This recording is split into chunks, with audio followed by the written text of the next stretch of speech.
All right, so our next speaker today is the most important speaker today, my boss. Admiral Wade has already led a very distinguished career, having served as Admiral Roden's cause before coming here.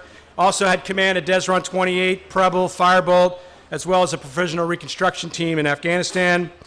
Lots of afloat tours on cruisers and destroyers, and some EA tours in the Pentagon with QDR chairman and also at the CNO staff. So, ladies and gentlemen, Admiral John Wade.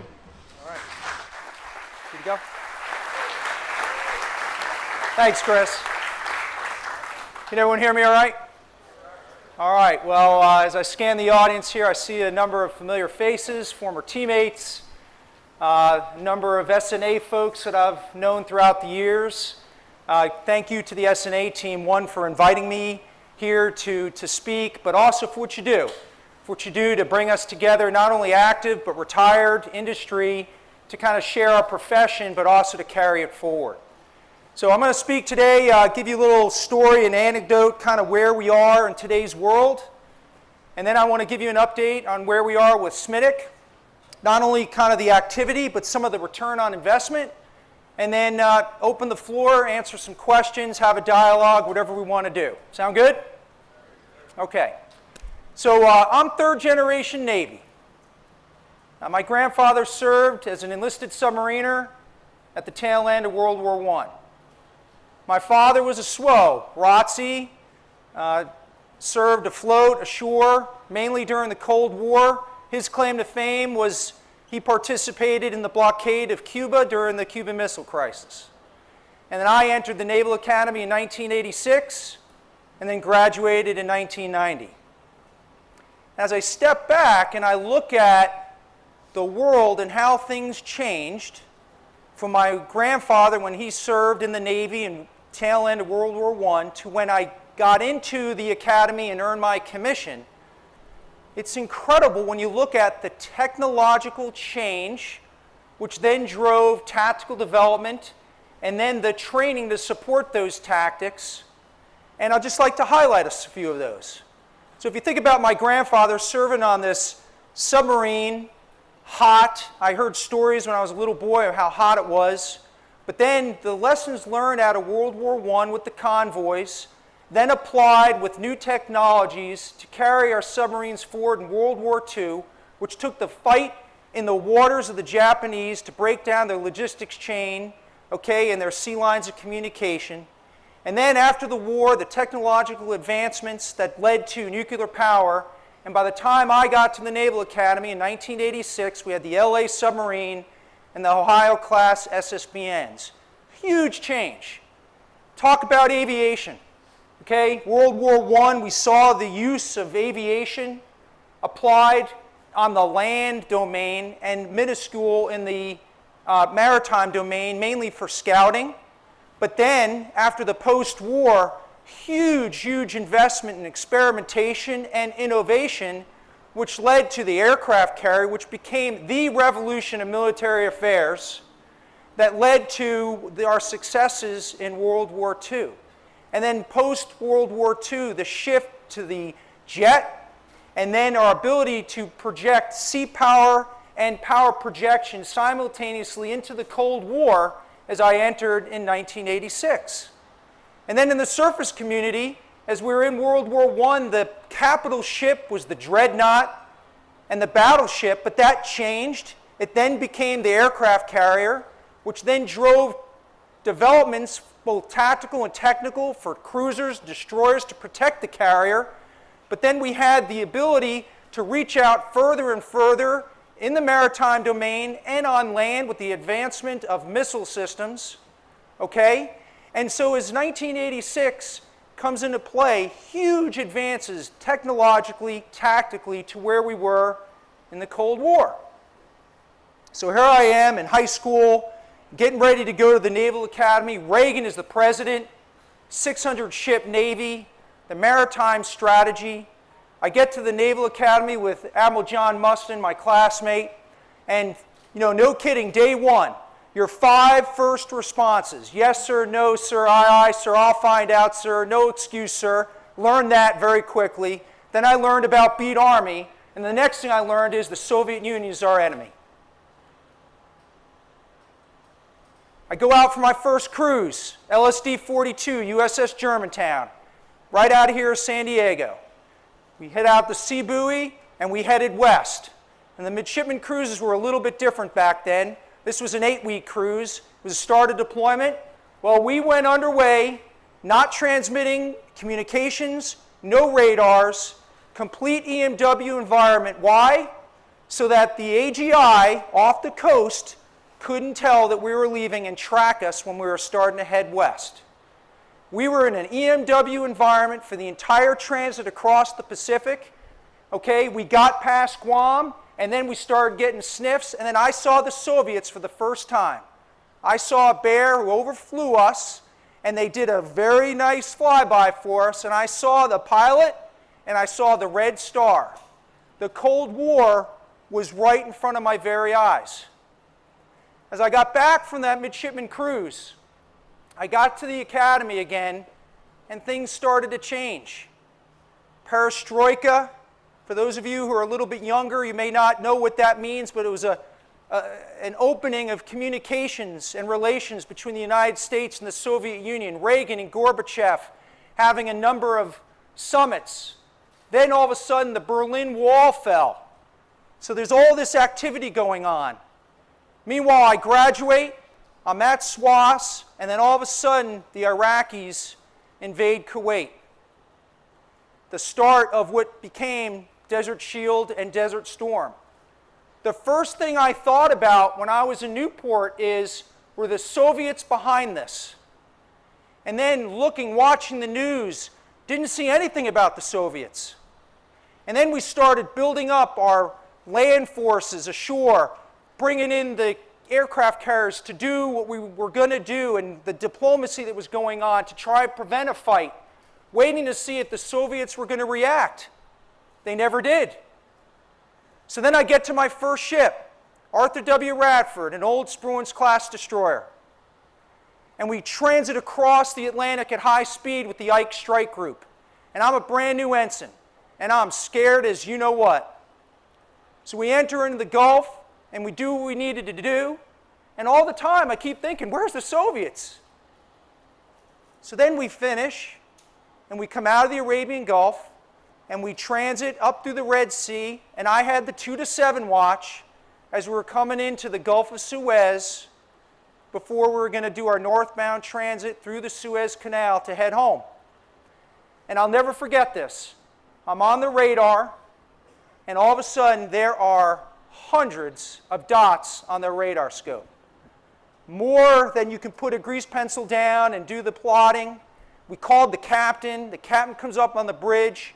We start plotting the dots on the chart to see if our track was still good. Then we realized that all these dots were ships at anchor. So we called the Snoopy team. Sunrise starts coming up. And as we approach, it turns out to be hundreds of Soviet merchants. Ladies and gentlemen, what had happened is the Soviet Union collapsed. And the merchant fleet had no money to go through the Suez Canal. We go through the Suez Canal, we go through the Med, we go to Naples, had a great port visit, and I'll never forget this. We come out of the Naples, we have our khaki call, and the XO is screaming bloody murder that we've got no money, and that we better not buy the extra stapler or the extra paper because there is really no money. And then who wants to volunteer to get out of your Navy? Both officer and enlisted. And then I had sailors in my division who were going to ships who had follow-on orders when we were supposed to come back, and their orders were canceled because the ships they were going to were all of a sudden becoming decommissioned. That wasn't planned for. What was happening before my very eyes, and I didn't know it, is that we had a strategic inflection point and that the Soviet Union had collapsed. And our Navy, which was built to contend with the Soviets, was now here to do what we needed to do. For the next 25 years, what we did is we shifted our mindset. We shifted from open water, blue water operations to the littoral. It changed our funding procurement plan, we went from the offense to the defense. We protected the carrier, so the carrier could go wherever they wanted to go, park itself near land, and then project power ashore unopposed. The CNO, our fleet commanders, Admiral Roden has said, and I think all of you know it, but it's worth mentioning, those days are over. The world has changed. We are now in a contested environment. The CNO calls it an era of competition. We are in it right now, today. Whether you think about near-peer competitors, China, Russia, or regional actors that don't have our national interests in the way that we do, think North Korea, Iran, or non-state actors that have advanced weapon systems, the Houthis in Yemen, or Al-Qaeda, you name it. We're in a changed world, and we have a strategic direction from our leadership that we need to increase the lethality of the force, we need to increase the tactical proficiency of the force, we need to rededicate ourselves to achieving and maintaining sea control, and we have to learn faster. You guys are aware of this, and I just share my story to show you how we had a strategic inflection point before. We've had advances that drove tactics and then training, and I contend we're at another strategic inflection point, and we need to think about tactics and training. Now, I was here a year ago, and as I scan the audience, I see many of those who were there when I spoke at SNA National, okay? And a lot of things haven't changed since I spoke, but they're worth repeating. Our mission at SMWDC has not changed. The WDCs, or the Warfighting Development Centers, were created as part of an institutional enterprise effort to get after warfighting, to place greater emphasis on warfighting in a contested arena right now in all domains so that we're more competitive. And our lines of operation that we've established have not changed. It's advanced training in all phases of the OFRP. It's about tactical development. It's about support to our forward commanders, our numbered fleet commanders, and our operational commanders. And then lastly, it's about experimentation, it's about assessments, and it's helping drive the requirements for the fleet of the future fleet design. What also hasn't changed is some of my core beliefs, which I've shared with you before, but as a mentor once told me, if you have a message, you repeat it, and you repeat it, and you repeat it, because if it's important, you need to explain it. And the number one is that although material readiness is the foundation from everything that we do in the surface community, and that although certifications and inspections are important because they hold us to a standard, that we need to make tactical thinking, tactical training, and tactical readiness an equal priority. Why? Because when we're placed under stressful and uncertain conditions, the first thing you fall back on is your training and your procedures. The other thing that hasn't changed, okay, is the fact that we have to have a sense of urgency. The status quo, assuming that the United States Navy can maintain dominance on, above, and below the seas, is not the way we need to think. We have to be urgent in our efforts across the entire enterprise, not because we're looking for a fight. It's because by getting better and being more tactically proficient, more effective, more lethal, it's more of a deterrent force.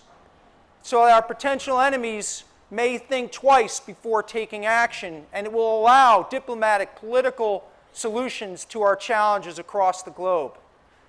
The other piece is I feel that the United States Navy and our surface community, and I'm aligning exactly with the surface force strategy from Admiral Roden, and that is we've got to be tougher. I'm not saying we're not tough, but what I'm saying is we've got to be tougher than we are. And why? Because our potential competitors, they're tough and they're getting tougher. and we've got to stay ahead of them. But what has changed in the last year or the last 6 months since I've talked to you?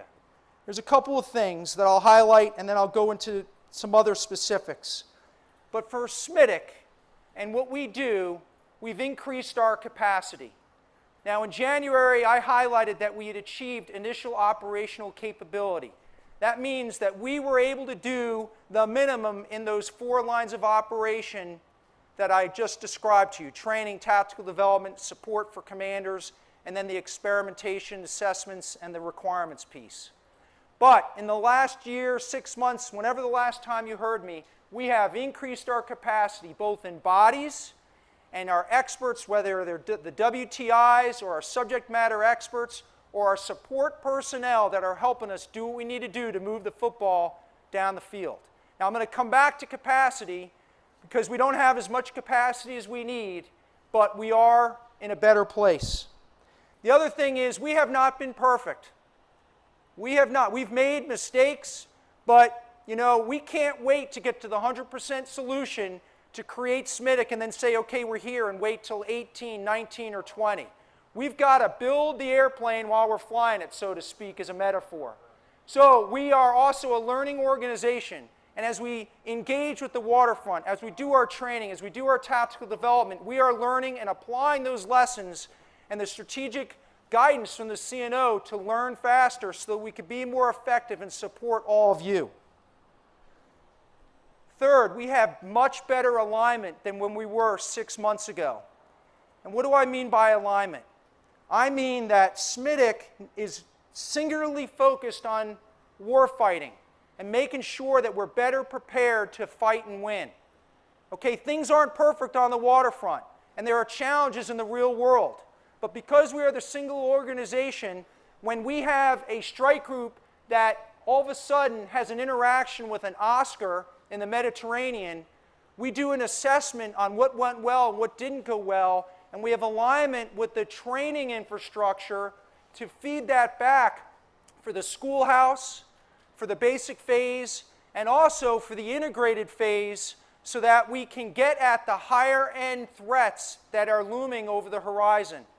That is an important piece that wasn't there when we didn't have the WDCs.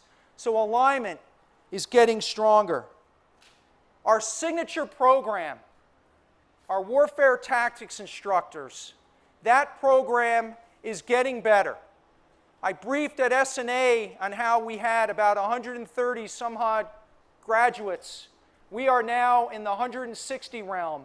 Of that 160, 120 are in the waterfront in readiness production jobs, conducting training, doing the tactical development, either at my headquarters or the divisions, ATG, CSCS, SWAS, okay, wherever, Fleet ASW, one-offs like ONI or at the Maritime Targeting Cell in Denver. But the 40-plus WTIs are now out in the fleet. They're serving as department heads or XOs or in their pipeline to execute those duties. And that number is going to continue to increase over time. The talent that continues to apply for the WDC program is eye-watering. Okay? Now, again, we continue to iterate and learn. We're making the classes better based on the feedback from them as they execute their duties, but also feedback from the waterfront so that we can be better and more supportive of all of you. We have also changed a few things. We've had 2 courses of instruction every 6 months, and we are now moving and starting in January of 18 to go to 3 courses of instruction per year. That does a couple of things. Number one, as we keep our throughput the same, because that's what it's resourced, we now will have less WDIs in each class, so we have a little bit more attention to each individual as we go through the training. I think that's important. It also gives PERS 41, I thought I saw Rick Cheeseman in the back, gives him more flexibility for detailing. It gives those who are interested in applying for the WDI program more flexibility to become a WDI so we can continue with your milestones. But the other thing that it does for us, it positions SMWDC and sets the conditions if the strategic environment changes enough that we get the resources to grow the fleet. Because if the fleet grows, the demand signal for our WTIs is going to increase, and we're already postured and ready to execute that. That's important. And lastly, the thing that has changed, which I'm very, very proud of, and something that we stole from the aviation and the submarine communities, and that is a disciplined approach to how we do training, particularly on the back end in our debriefs. It's called PBED, plan, brief, execute, and then debrief. Now, we've always debriefed. I debriefed when I was an ensign, but it was always just standing in front of a group of my sailors and saying, yeah, Joe did great, and so did good, and I think we could have done a little bit of this and that, but there were no standards. We're now building those standards, but we also have tools.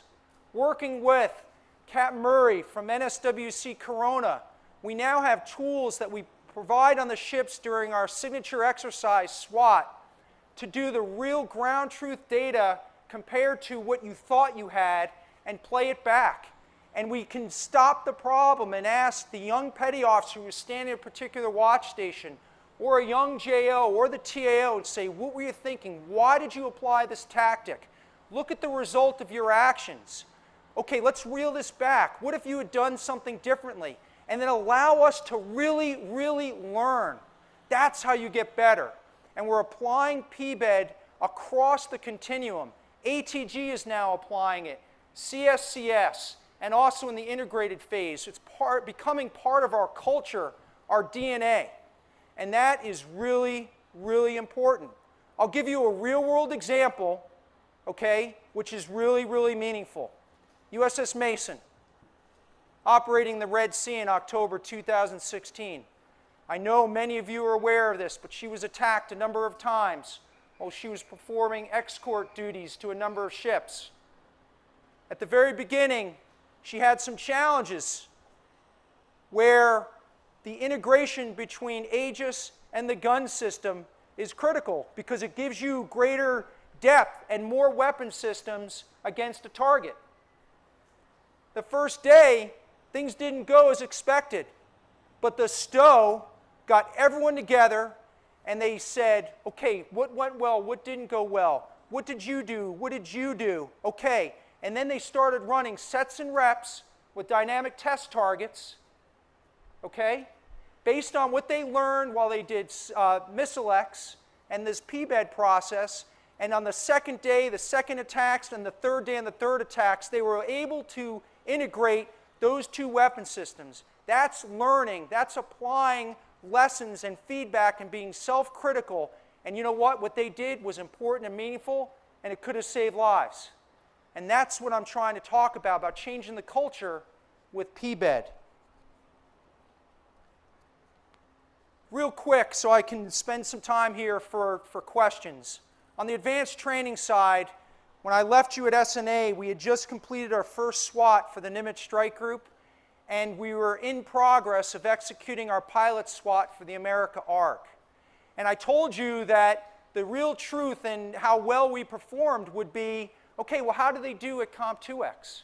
Now, this is only one data point, and I don't know if what we did at SWAT contributed to their readiness, but what I can tell you is the Nimitz Strike Group was 2 points above historical in surface warfare, 2 points above historical for ASW, and 4 points above historical for air warfare. That's good numbers to me. Now, there are a lot of other variables that are involved here, so I can't say that SWAT contributed, but maybe it was one of many. Okay? We have an effort with Nautic, who's my counterpart at Fallon, the Naval Aviation Warfighting Development Center, and we have a new facility out there called the Air Defense Strike Group Facility, and we conduct training together, our Aegis watchstanders with our Carrier Air Wing watchstanders in tubs, and we actually execute scenarios, sets and reps, building the building blocks for effectiveness with the ability to debrief and to go after what went well and didn't go well. I think that also played a large role. So anyway, we've got more data to look at. On the America ARG, who just left on deployment, she too was slightly above historical on ASW surface warfare, and air defense. Okay, that's good. We got to continue to track. As I speak today, we have 15 WTIs and subject matter experts out on the East Coast on EWO during their PMINT, providing over-the-shoulder training in surface, subsurface, integrated air missile defense, and amphibious warfare. We're making a difference with respect to training. Many of you have participated in our missile X's, the live fire with the purpose. We're moving away from a checklist mentality to a scenario where we take the lessons from the Red Sea and put our watchstanders in a stressful, uncertain environment so that we can get to the stressors that you need to fight through to defend the ship. And that's what we're attempting to do on the training side. On the tactical development side, we're making a lot of progress. I've highlighted to you that because of decisions that were made a couple of years ago to no one's fault, it was a function of the environment with respect to fiscal considerations, but we stood down SWEDG. And SWEDG was the Surface Warfare Development Group, and they're the ones who worked our tactics and our doctrine. And a lot of our doctrine is stale and old, and we need to refresh it. In the last 7 years, up to 2016, we only updated about 5 tactical documents a year. Last year, we updated 23. We're on track to do 30 this year, a sign of our growing capacity. And I'll just highlight to you that it's not just, taking a tactical document that's on the bookshelf, pulling it out, blowing the dust off, replacing the cover sheet with a new date and then a new signature and said, okay, check in the box. We just updated the tactical document.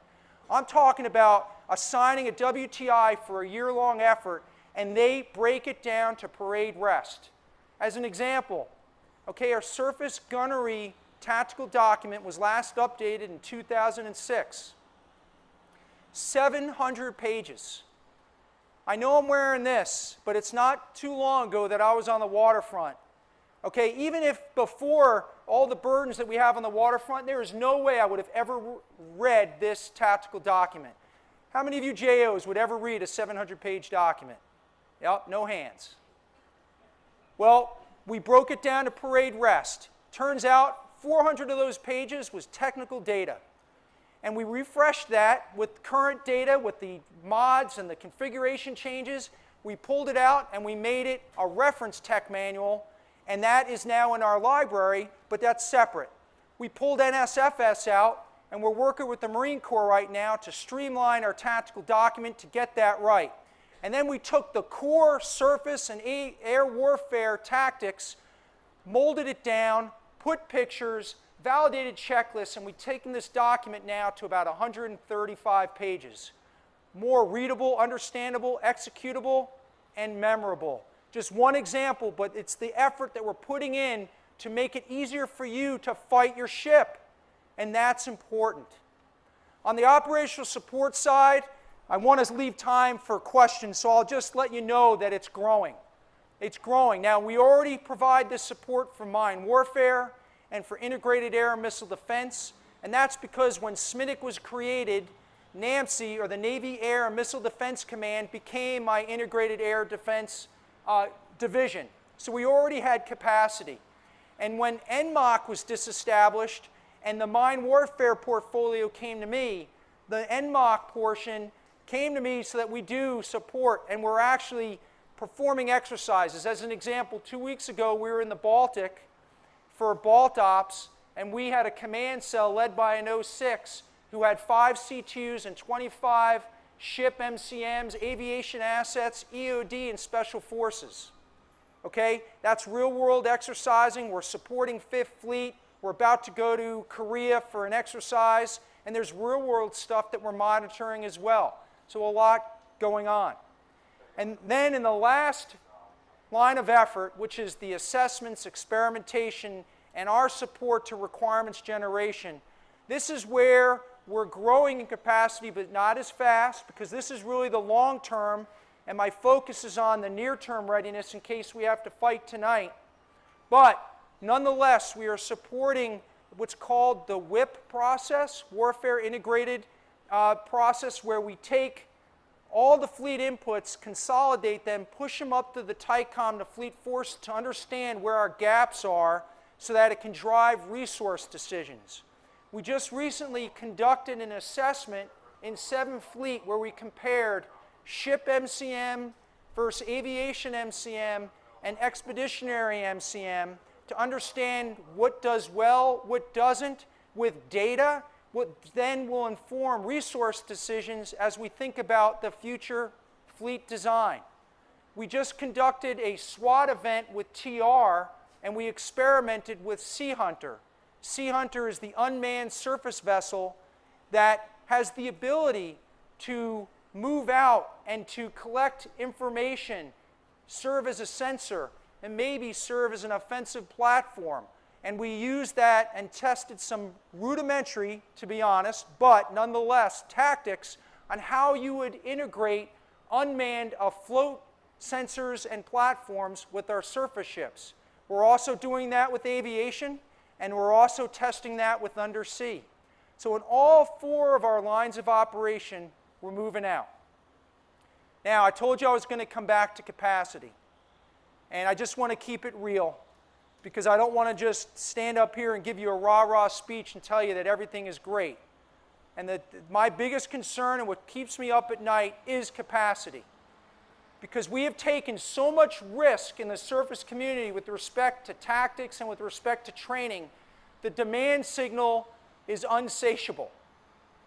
Who of you have ever seen the skit from Saturday Night Live where you want a little more cowbell? Well, that's how I feel every day. Just give me a little bit more cowbell. And we're trying.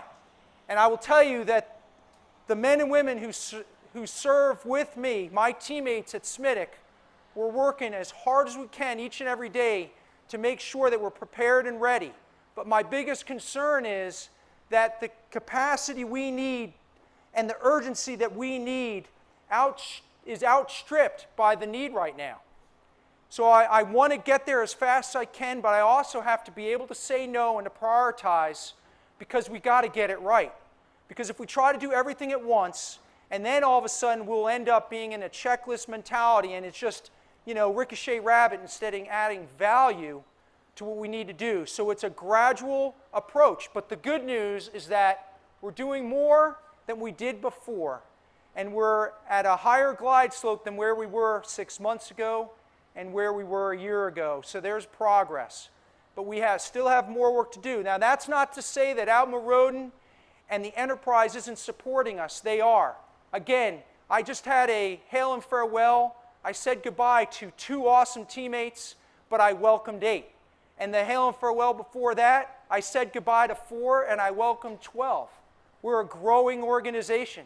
Our Sea Combat Division, there was nobody there except for 3 or 4 people about a year ago. Now it's hustling, bustling, and a vibrant organization with people taking on tactics and training. It's awesome. It fires me up every single day. So we've got work to do, and we want to learn from all of you, and we're in this together, all right? I'm not the smartest guy, but I've played sports all my life. And as far as teamwork goes, okay, it's everyone working together to achieve a common goal. We all have a common goal to be more tactically proficient, more lethal, okay, and then to rededicate ourselves towards sea control. So we have more balance between that and power projection. And together we will learn faster. So ladies and gentlemen, I'm proud to be SMIDC. It's an awesome job. I love my team. I love supporting you. I look forward to some of your questions. Give me feedback. And for those of you who are interested in tactics and training, and that you think that you contribute in a meaningful way and you have an interest, please apply for the WITI program. We need the best of the best so we can carry the football down the field and continue our momentum. Thank you very much.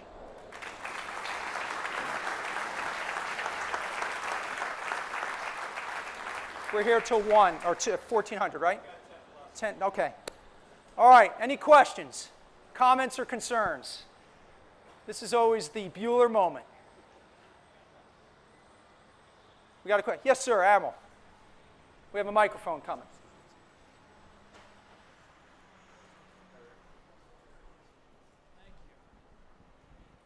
In your weapons your tactical and warfare development, and the development of tactics, what other test beds do you have to test your tactical development in the first place? Yep. Not only at sea, which you do now, and perhaps up at Fallon, but could you use a simulator 2.0 or 3.0 to not only act as a test bed, but also as a training device?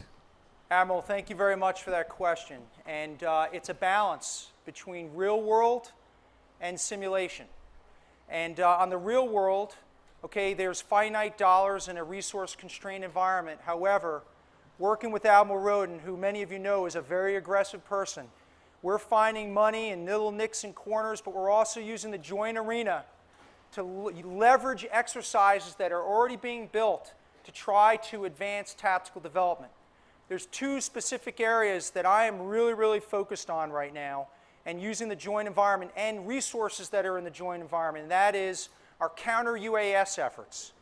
In open source media, I know that you're following the news, but in Iraq and in Syria, we're seeing the militarization of unmanned vehicles with lethality now and conducting attacks. I don't think it's going to be long before we see that capability in the maritime domain. So we are testing in exercises how we can do tactics kinetically and non-kinetically. There's also counter-ID efforts that we're working. We're also introducing new technologies like continuous active sonar, and I talked about this at SNA for SM6. So that's on the sea and working in that arena. But we also have the ability, especially in integrated air missile defense, to leverage our facilities in Dahlgren, whether it's our simulators, okay, or modeling and simulation tools that we have to be able to run multiple scenarios, doing our tests to see, okay, do we create more decision space? If we do this move, can this weapon be more effective? Now, I'll be honest with you, we are only at the infancy level here, okay, but our WTIs and our other subject matter experts are participating in this, and not only do they participate, but they bring in the tactical and the technical systems expertise that we didn't have before in our surface community. So that's important. As we look to the budget and we're looking at the POM, we're looking at what we can do as far as simulators and modeling and simulation tools to get after exactly what you can, because there's limits to what we can do in the operational environment, and also, you know, there's always people listening and watching, and we need to be able to do tactics in a confined environment so that our potential enemies don't know what we're doing. I will tell you, sir, that we've used modeling and simulation and reconstruction tools also to do the assessment of the Mason in the Red Sea defensive engagements. We also use tools to reconstruct the explosive boat attack against the Saudi frigate. What tactics were used, how they coordinated the C2 to make that happen, and then to fuse that together and to compare those tactics to our tactics and to either validate or to tweak them. And many of you have seen our tactical report that came out on the explosive boat that explained that at a higher classification level I can't get to. But again, it's doing exactly what you said, sir. It's in the labs and working those modeling and simulations, but we need to get better and we have to resource that. So thanks for your question, Admiral. Anyone else? Yes. Skipper. Sir, Mark Melson, Macon Island, a compliment, then a question. We were out there during Mason and Nitsy's time. Your team came out, validated our doctrine, validated our setup, gave us a warm and fuzzy on station, and so that was great. The response of the enterprise to get out there and just kind of make sure we were set up right was huge. So that's a compliment to the entire enterprise and to your staff. Thanks. Break question. Lots of people are talking about up-gunned ESGs, up-armored ESGs. Obviously, there's a capacity issue that goes with that, and the fact that we don't have a lot of destroyers hanging around where we can go out and test this concept at sea with ships. Yep. What are your efforts in that lane without having to put ships at sea? Okay, so first of all, thank you and welcome back to you and your team. You guys did incredible on deployment. And yes, we did come out and visited you along with every deployed ship when we had the initial lessons learned. And it's more than that, though. And for all of you, you know, there were things that went very, very well, but with anything you do, nothing is ever perfect. and I mentioned the tactical development piece and the backlog of tactics. But as we looked at this from a wholeness perspective, although we have a lot of tactical references on Aegis, they're a little stale, but we have even less with SSDS and ACDS, and we're attacking it with enthusiasm unknown to mankind, because that's what we need to do to reduce risk. So I want to make sure you know, and all your ARG brothers and sisters, that we're getting after this. It's important. But the upgunned ESG, for those of you who are not familiar with that, it's a term that's been coined here recently, and it's only because we have some new capabilities that are coming out into the fleet, namely the Joint Strike Fighter. And it's a very, very capable platform.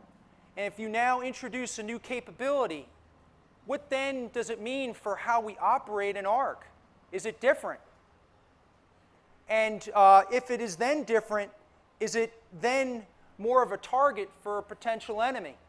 So if it is, it can't be moving around the battle space unprotected. You need to be able to defend it from cyber, from submarine threats, long-range missiles, air attacks, what have you. So there's an effort to do tactical development for the upgunned ESG. And there's many components to this. Admiral Roden is aware that the ESG is going to have more significance, so he is now moving towards having a post-major commander lead the ARG. And we've seen that today with the America, where Captain Ruiz, who just left Cape St. George, he is now the commander of the America ARG. But we are heavily involved with NWDC, Naval Warfare Development Center, and with CTF-76, the amphibious commander out in 7th Fleet, ESG-7, to work through the working groups and the modeling and the war games to figure out what we need to do if we have those assets. Now, you bring up a really good point. We only have so many ships. We have real-world missions. Are we going to be able to experiment? I can't answer that, but we are on trajectory to have surface escorts with the WASP when she's out in 7th Fleet in 18 for her first deployment, and SMIDC, our AMW and our IAMD and our surface and subsurface WTIs will be out there supporting those efforts. And we've got work to do, but again, it's about advancing capabilities and developing the tactics. And then, once we get those tactics, we've got to train to them. So it's evolving. It goes back to my first point, and how we went from World War I to 1986. New technologies which drove tactics, which drove training. And that same thing is happening for us today in all domains. And the good news is that we have an organization, a WDC, SMIDC, to be there, focused on the war fighting, to do the tactics, and then work with the enterprise to develop the training that we need. The world is going to be different. I have 2 sons. One just graduated from the Naval Academy, and one is in his pro-trimid right now, also at the Academy out here.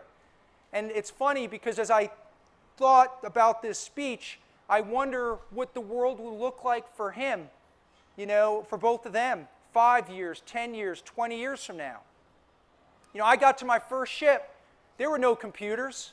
My first message was hand-carried on a piece of paper and a tape. And then all of a sudden, 2 years later, we had computers, and now we've got LANs. And I mean, it's amazing, just information technology, the exponential growth. And I can give you examples of how a surface ship has changed, and how we train and how we execute our duties. I can only imagine the change that they will see. But we got to be prepared for it. That's the only constant. We have to embrace it.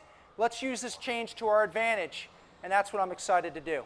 All right, I've got time for one very, very quick question, and then I've got to get off the stage here to keep on schedule. Yes, sir. Do you have a red team, like a group of separate, clever, and devious minds to challenge all of your tactic development?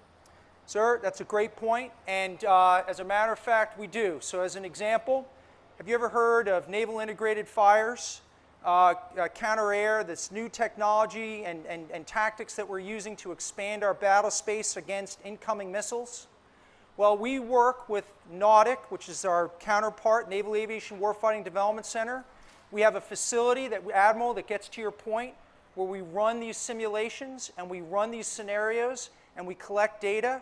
And at first, 2 years ago, we did not have a thinking red cell. It was just algorithms that the computers did. but now we have moved for a red cell that is filled with experts from the entire Navy enterprise, thinking about what a potential enemy may do, but then also reacting to how we react. So a causal, kind of exchange, which allows us to think and then collect data on our tactics and are they working and what we may need to tweak. So it's important. Now again, it's a capacity issue. I don't have a dedicated red cell at SMIDC, but as we work our tactical development, we have within our organization those that will put forward and move the football down the field with our tactics, and we'll red team ourselves, but as we grow, we'll have that capability. But it's an important question, and it's part of the process. So, okay, I'm on time here, 1400. Chris, thank you very much. And guys, thank you.